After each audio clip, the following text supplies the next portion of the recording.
Assalamu Government Affairs Director. I'm here today with a very special guest. We have candidate Emilie Tindle. She is running for House District 11. Just to open up a little bit about Emilie, she grew up in Tulsa, Oklahoma. She currently lives in Bartlesville after relocating from Collinsville. Since 2014, she's been married to James, who works as a historian for the Air Force. She is a non-traditional student at Oklahoma State University, pursuing a bachelor's in history and an active participant in her field's professional organizations. Through university research and civic involvement, she exercises her skills of bringing people together and advocating for diverse perspectives.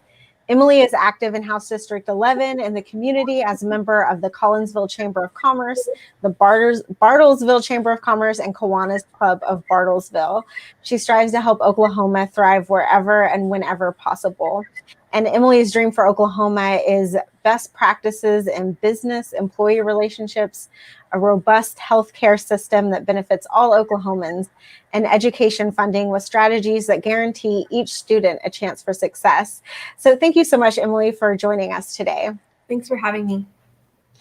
Yeah, well, so you've done a lot. You've been very active in your community. I've been to a few different chambers of commerce meetings, and I know that those are really the heartbeat of any city, and especially small towns.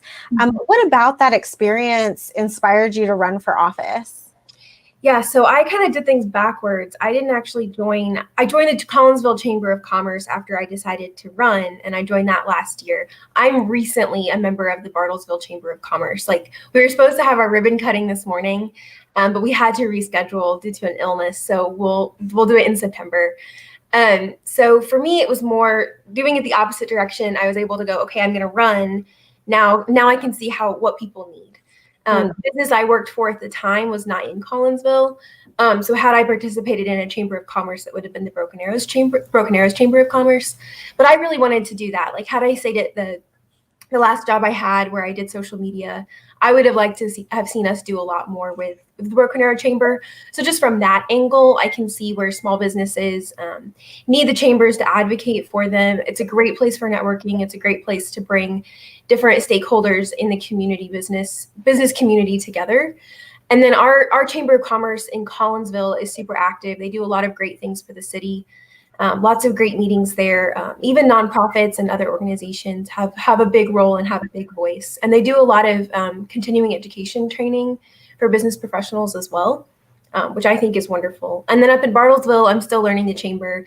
It's much larger, I would say more robust, just because it's a bigger city. Bartlesville has a really interesting combination between rural and metropolitan.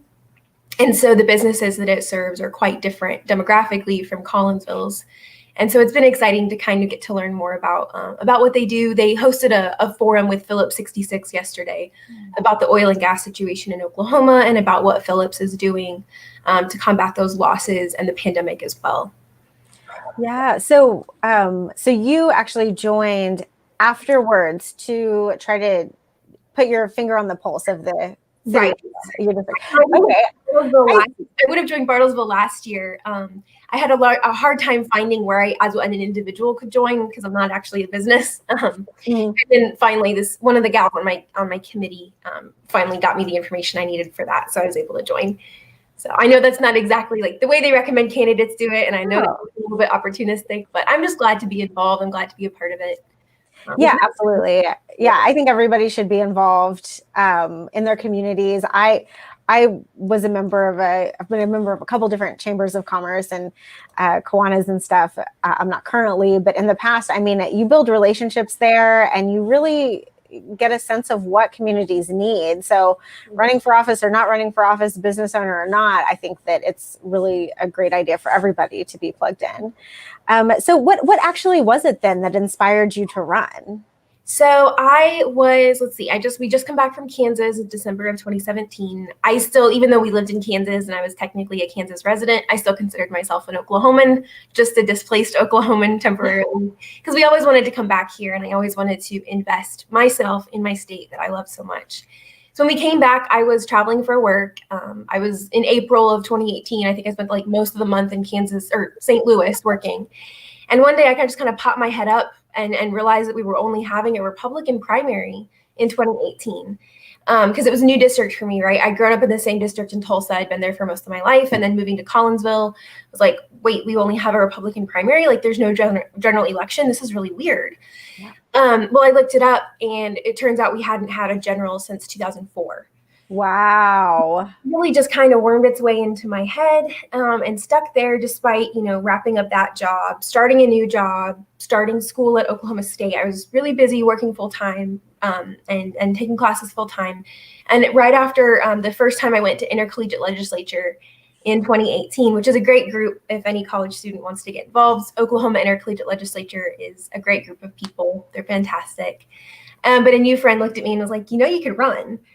And it hadn't entered my mind to run for office until I was maybe in my 60s or 70s, and had that long resume that's way longer than it should be, and had kids and grandkids, and so I thought, because I wanted to have more experience before I put myself out there. I wanted to have proven experience, not just 5 years in a career or in the workforce, but decades, because I was unsure of myself.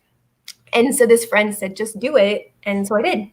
So we've been planning this for about a year and a half. We've been in the ethics commission for a year, and it seems like every few weeks something drastic shifts and changes with what we're doing. But yeah, well, and what a time to choose to run in the middle of a pandemic. So, yeah, well, you bring up an important issue, is that that because we have a closed primary system, we whenever somebody of the opposite party doesn't run, there's an entire demographic, an entire party that isn't represented because they can't vote. I mean, if you only have Republicans running against each other, then Democrats will never have a vote in that, because the primary solves it. I guess unless you had a runoff, but they still can't vote in the runoff. So yeah, you never get to. So what do you think is the solution? Do you think that we should focus on ending that practice of closed primaries, or do you think we should just encourage more people to run? Those are two different great mechanisms. I think they each have their own pros and cons. If we did end closed primaries and just had generals, you'd obviously have crowded candidate fields. You might have voter fatigue a little bit more. But then the question is, well, would that really result in more people running if very few people are running it in the first place? I think it really depends on the area. I think you might see an explosion in the urban areas and the metro areas of lots of candidates, kind of like you see for city council races. Mm-hmm. But you might also see parties start to matter a lot less if everybody actually has to have ideas at that point. The party just provides some kind of structure and general affiliation behind them.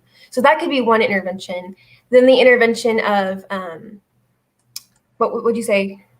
Oh gosh, I'm forgetting now. What was the second? Having more people run, either having more people run or ending closed primary practice. The Democratic Party been working on was recruitment. Thankfully for my district, I came to them. They didn't have to come to me. But our district is not on their radar, right? We have about a 60% voter registration as Republican, about 15% as independent, and 25% Democrat. Rough numbers. And those fluctuate a little bit. And so we weren't a district that looked flippable, that looked viable. Mm-hmm. And in some ways, numerically on paper, we still don't. It really depends on the two candidates in the race right now, which is a moderate, me, and an extremist on the other side. And that shifts things quite a bit. So as far as recruitment or getting more people to run, I think we've got to make people okay with losing, and that's not a problem. But the process of contesting elections, of the process of participating in democracy as a candidate is just as vital as voting, and just as vital as being an office holder, because you move the narrative forward even if you lose. Exactly. Well, and I think that it's important for, like, I always say, I think that everybody should work in a restaurant business, everybody should work in retail, and everybody should run for office, because if you have those three experiences, you have a really good perspective on humanity. And everybody who runs for office should have to work a retail job and should have to work food service. Yeah, absolutely. Something at their face and get mad at them in a retail store. Absolutely. Yeah. My next question, it's kind of a tough one, so take a moment if you want to think about it. But if you could change one thing in Oklahoma, what would that one thing be? It's just there is no wrong answer. Okay. Then I will answer with a bit of an abstract. Mm-hmm.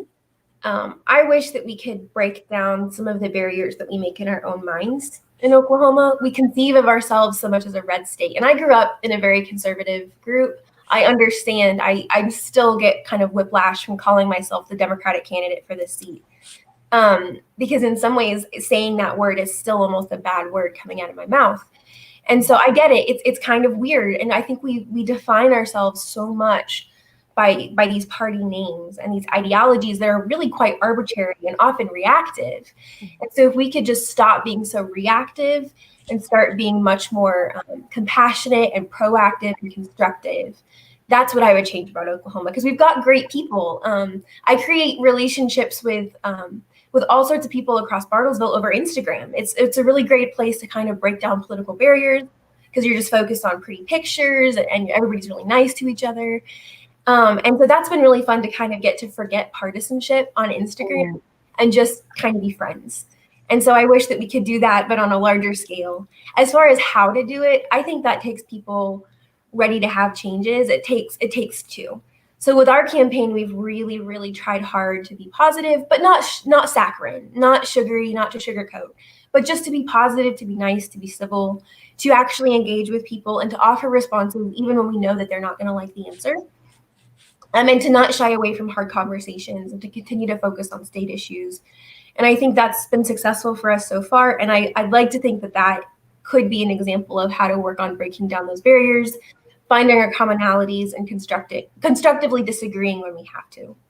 Yeah, that's such a great answer. I was not expecting that, but I love that. And honestly, I would love to see that in my personal relationships also. I would love to see it being like to where there's not, I don't know what it is, if it's like just because it's an election year or if it's the TikTok phenomenon, but I have so much conversations around politics has gone from like talking about the actual issue to it being about some larger conspiracy, like on both sides. It's like, oh, liberals are evil. They're trying to, get rid of the police and, all of these horrible things and make a one world government, and then on the other side, it's Republicans are evil. They're trying to, take away all of our rights and, and they hate women and, all of this stuff. And so there's just like this very, deep villainization of the other side, and it's just so wrong. Like I would like to be able to say that I am a Democrat or I'm liberal, and it mean what it means to me to the other person. Right. Yeah, I was recently reflecting on my friendships through the Oklahoma Intercollegiate Legislature, which for anybody who doesn't know, it's the longest running mock legislature program in the United States. It's celebrated its 50th anniversary last year. That's about all the history I can give because I don't remember the rest at this point. It's out of my head. But I got to participate for only 2 semesters. And of course, I'm a non-traditional student, so it's mostly people younger than me. I'm 24, but it's mostly people between 18 and 22. But they are a very welcoming, inclusive group. We have a lot of political diversity, a lot of religious diversity in the group. And we come from schools across Oklahoma, from community colleges to 4-year universities to private universities. And the friendships that we've built and the example and the model that's been, there's been issues, right? There's always issues with a large organization of people. But from my perspective, it's been even my friends that are in college Republicans, like, we still get along well, we still care about each other, and we can still talk about things and disagree well.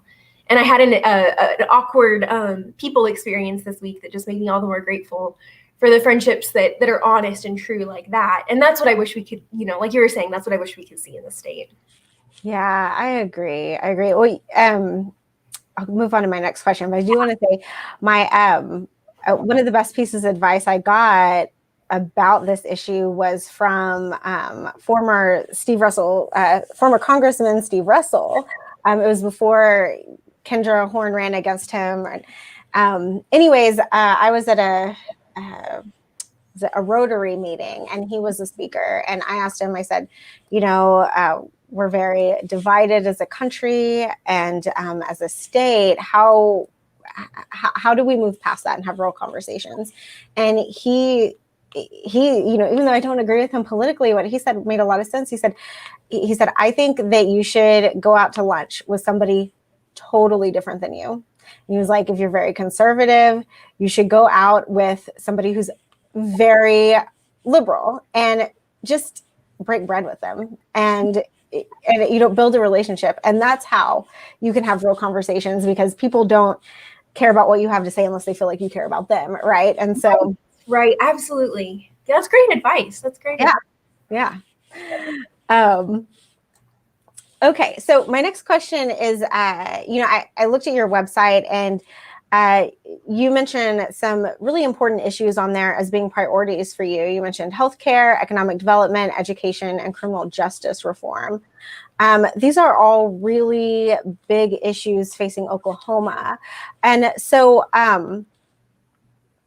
let's just start with healthcare. Where do you think we need to start on that issue? Well, the first thing to do is to fund Medicaid expansion. By 6,500 votes, we did pass Medicaid expansion as a state on the June 30th ballot. So finding those funding mechanisms and investing in the state there is really critical for those 200,000 Oklahomans who've been in that coverage crater for the last 10 years or 12 years now. Well, 10 years.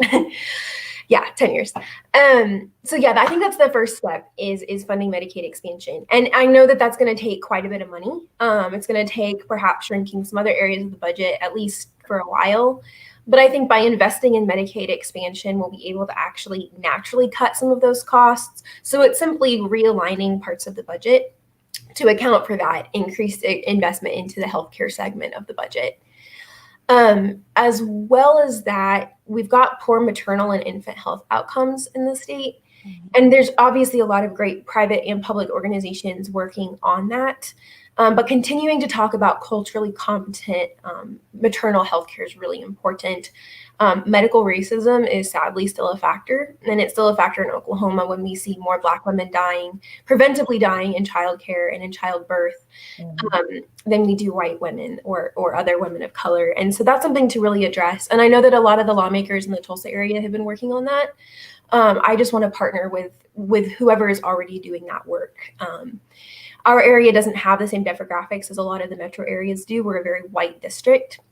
So it's balancing the overall needs of the state with also balancing the needs of district. And that's what by bringing it up and trying to say, hey, this is a piece of the conversation that's really important, but it might not be the first thing that comes to mind for House District 11 or for Bartlesville. So Medicaid expansion, investment in mental health, that for me, all of these things are linked, right? Every part of the budget is linked. All of these issues are linked. I talked to a judge in this area who thought that mental health investment, mental health diversion courts, drug courts are really good ways to help move the criminal justice system forward. And that by investing in those areas and de-investing in a lot more of the incarceral part of our system, we'll have better outcomes, lower recidivism rates, and actually be addressing problems. So for me, criminal justice and healthcare have those ties through mental health and sometimes even through physical health, right? Because physical needs still have to be met. And most of the time, prison is not the place to meet physical or mental health needs. So that's another place I think that needs investment, and that we can just realign portions of the budget rather than adding to it, adding more revenue on top. Some of this is simply adjusting and moving things around. Yeah. And what about education? What have you seen in your district? Public education is one of the biggest concerns up here. Bartlesville led the teacher walkout in 2018, and I have the immense privilege of knowing and Heather, one of the Heathers. There's two Heathers that lead education up here, but the Heather that was really instrumental in the walkout, and she now teaches in a special ed program that Bartlesville has pioneered for trauma-informed education for kids with traumatic experiences. And I'm hoping that they'll be able to expand that if we're able to increase per pupil funding and increase our state investment in education. These are the exact kind of programs we need all over the state. We need in rural areas where kids need more attention. We need them in urban areas where schools have not been funded well for a long time, and we've seen white flight leave schools destroyed and with much smaller budgets, but still large numbers of children.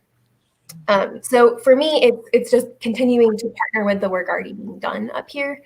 For education, we have great superintendents in Bartlesville and Collinsville who've done fantastic work with the budgets that they've been given, and really tried to protect, counselors, or really tried to protect teacher positions and use the bonding capability of each town to really protect the core aspects of their budget and student needs. So just, again, we're asking districts to do so much, right? We're asking them to be, and they need to be responsible. They need to be transparent, absolutely. But at some point you do have to invest, and at some point you do have to prioritize education and stop assuming that transparency will suddenly make this pile of money appear, because it's not going to happen. Yeah, absolutely. So I know that, that process of running for office is in and of itself really educational. You're talking to people, maybe not so much at their doorstep these days, but really talking to people in your community and learning about new things. And so my question for you is, what do you wish that more, what issue do you wish that more Oklahomans knew more about, that they were more educated in?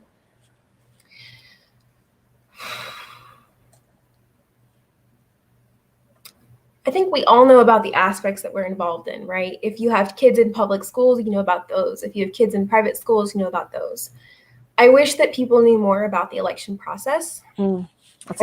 People knew more about when different elections throughout the year were happening, about voter registration, about making sure to change their voter registration if they move, about the absentee ballot process. For me, this entire year has been very educational because we've run into new issues about elections that we really haven't discussed in the last few years. But it's also shown just the gap in information between those who work in this field and are still learning, and those who don't exist within this framework all the time and have no idea where to turn. I actually talked to a voter yesterday. I was dropping literature on doors, but this lady was on her front porch, and I was careful to approach. I was like 20 feet away, and I said, "Hey, does this person still live here?" And she said, "No." And I said, but she mentioned that she needed to register to vote. So I told her, but she didn't know where to go. I told her I'd go down to the county election board and get the forms for her and drop them off at her house. And we've done that for people too. I right before the primary, I sent absentee ballot requests to some of the older voters in the area, just to make sure that they were able to get those. And one of them actually called me because she wasn't sure what to do either. Sorry, this is long. No, this is important. Yeah. I wish that no matter how much information you put out, it still requires somebody taking hold of it and doing something with it and connecting it themselves. But I wish that that's what people knew more about how to do, is just the background, the meta of the voting process, because I think we would value it a lot more if we had greater knowledge. And then hopefully it would be disseminated well between voters too, if we all just kind of had that basic knowledge all the time. Yeah, agreed. Well, and that's a priority for CAIR Oklahoma, is voter education, and trying to strengthen our democracy by helping people understand that process, and also by trying to make that process easier. We saw that with the pandemic, with a lot of people want to vote absentee, but there are certain barriers between doing that, to where other states don't necessarily have those barriers. My aunt in Alaska, very red state, and they just have signatures for their ballots and with a witness. And so Oklahoma, we typically require notarization for an absentee ballot to be valid. But because of the pandemic, at least temporarily, people can photocopy their driver's license or a federal ID and mail that in with their absentee. But these are, in my opinion, unnecessary barriers that don't do anything but keep people from voting, as opposed to making it a safer process. Because, Alaska doesn't have a voter fraud problem, and they do it their own way. And that's when that big question had come up in, it was May 6th, I think, was the day that the bill got changed like 3 different times to put the notary back on, on the requirements through the statutes. That was a big kerfuffle, and I watched I was exhausted. I know everybody who watched the engagements on the Oklahoma, I think it was the state representative, like the cameras, the live feed, was just exhausted after that. Sorry, let me back myself up. I was going to say something about that. What was it? Yeah, but we don't have a voter fraud problem. We've had voter suppression problems, and that's demonstrable in the historical record. That voter fraud is very minimal, and often caught and prosecuted when it's like legitimate, intentional voter fraud, not Granny accidentally voted twice because she forgot she sent in an absentee ballot. Yeah, exactly. So that's something we definitely have to work on, is helping people understand that voting should actually be easy. It's a right, therefore it should be easy. It's also a privilege to be able to vote, but it shouldn't be privileged to vote. Yeah, absolutely. Well, in I think it's Australia, they actually mail everybody a ballot. And they say vote, and here's your ballot. Like, they make it super easy, and they actually attach a fine to it if you don't, which I don't know that I would support that necessarily, but I would love for everybody to just have a ballot. Here you go. Right. Write your name on it. We know it's going to be from you, So this is kind of a personal question, but if you're elected, what legacy do you hope to leave for Oklahoma? That's a big question. If I'm elected, there's a good chance I'm going to be a one-termer, which I'm perfectly okay with. Why do you say that? Given the history of this district. Gotcha. I'm not terribly dangerous as a Democrat, because I will have to prove myself very much to the Republicans in this district that I'm not out to get them, and that I can work with everyone. So it's going to be a lot. But as far as a legacy, I would like to be somebody that works well with all people, that gets along, but still firm in conviction, still firm in belief, still firm in action, but that in the end of the day tries to listen to all voices and bring everyone together. Because everybody has a reason why they're saying something, even if what they're saying is unwise. Oftentimes that's rooted in personal pain, trauma, or need, an unmet need. And so if we're actually able to push away the top of the conversation, the topsoil, and realize what's actually underneath, I think we'll have a much better time getting along. And that's what I'd like to have as a legacy, is getting along with others and really trying to dig into the real issues. Absolutely. I think that's great. So I will move on to our last question. What are the must-see, must-do, must-eat places in District 11? Fun. Okay. So we've got, and I'm going to be literally the worst candidate here. I've still never been to Vera. There's 250 people in Vera spread out. I know that there's a farmer's market down that direction, or maybe like a little gas station, like farmer's market. But that is like second, third-hand knowledge. So I'm sorry, Vera. I'm not representing you well as a candidate. For Collinsville, Nutrition Nook is a great place to get smoothies, and Brienne is amazing. I also really like the Chinese food. And we've got some great shops. There's now a resale shop, a consignment store down there, which is great. But my favorite place is Farm Hippie. Farm Hippie is an indoor farmers market, and they were actually really instrumental in helping shift some of Oklahoma's cottage laws last year. The incumbent for House District 11 helps them kind of push that. It's so that home bakers can actually sell their products much easier through indoor farmers market areas, instead of having to have certain regulations and restrictions. But Farm Hippie is amazing. They facilitate lots of different local small businesses, home bakers, craftsmen. So they're great. And then up in Bartlesville, oh my gosh, there's so much. Frank and Lola's is definitely the top of the list. They both opened a new park, the Tower Center at Unity Square, which is right by the Price Tower, which Frank Lloyd Wright designed. I think it's the only Frank Lloyd Wright structure in Oklahoma. Then his protege, I'm going to say that word wrong. somebody that he trained Wednesday morning, I can't say that word, designed the Bartlesville Community Center, which I just had a tour of on Monday. And it's an amazing like performing arts center and community center. There's just a lot of great buildings in Bartlesville. Wool Rock is another place that's kind of a must-see. It's actually outside the district, but that's where Frank Phillips used to live. I think it was his like country retreat, and now it's a museum. I haven't been there in years, but I did get to go, I think around 2007 with my family, and it was really great. I mean, honestly, there's like too many places to list. The Kitty Park is also amazing. My sister's been there. I have not. Every time they went last summer, I was working and not able to go, sadly.